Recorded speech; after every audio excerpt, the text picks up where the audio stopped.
Hey, it's Glenn Beck, and we're just getting ready to do a show. And I wanted to take just a second here and speak directly to the people of Ferguson, and also anybody who is from not from Ferguson, that's traveling to Ferguson for the upcoming jury decision.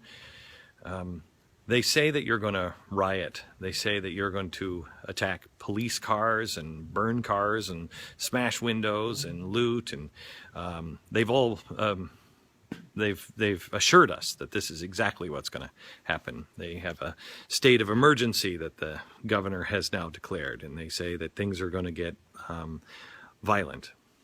And they think that you're about to do all of those things, and those are the things that you claim to abhor, and I believe you do. So here's my challenge. Prove all of those people in the media, prove that all of those people who are saying these things, that they're wrong. And here's why. Here's why you should do it.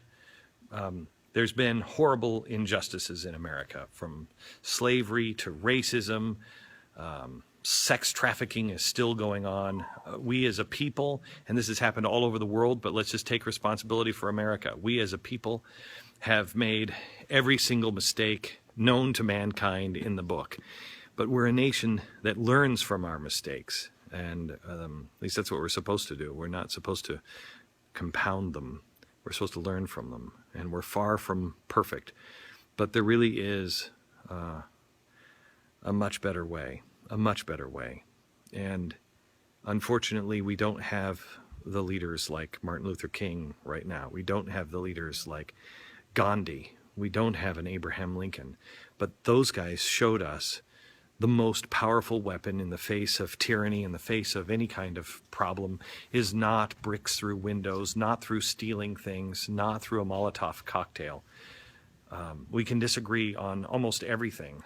We can disagree on, left, right, this church, this politician, lifestyle choice. We can disagree on all of those things, as long as we have a few fundamental principles that are non-negotiable, and that is love and vengeance.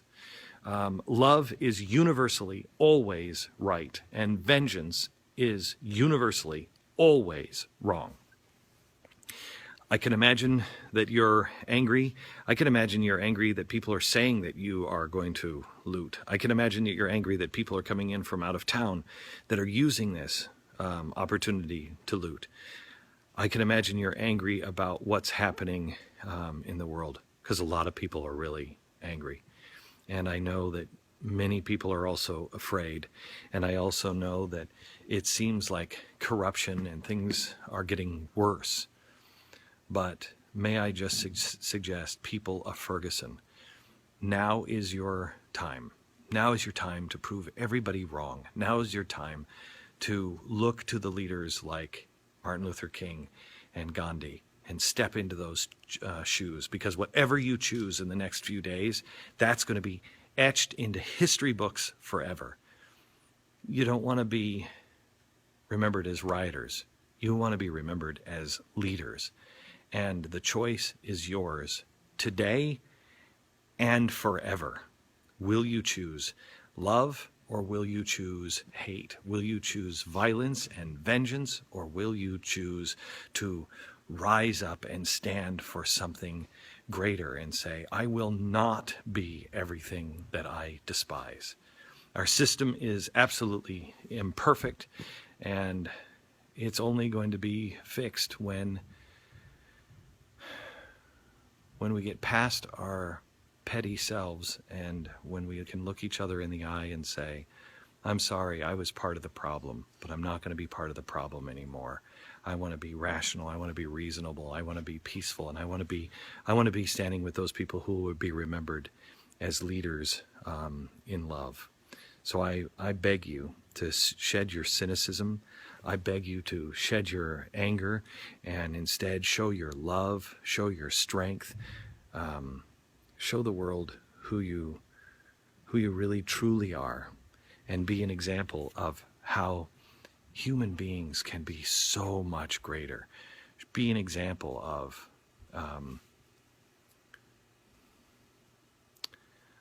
of how the human spirit triumphs when we understand who the eternal judge really is. Vengeance belongs to him. Ferguson, I'm expecting great things to happen. I'm expecting a moment of love and a flash of light to happen. Prove everybody wrong.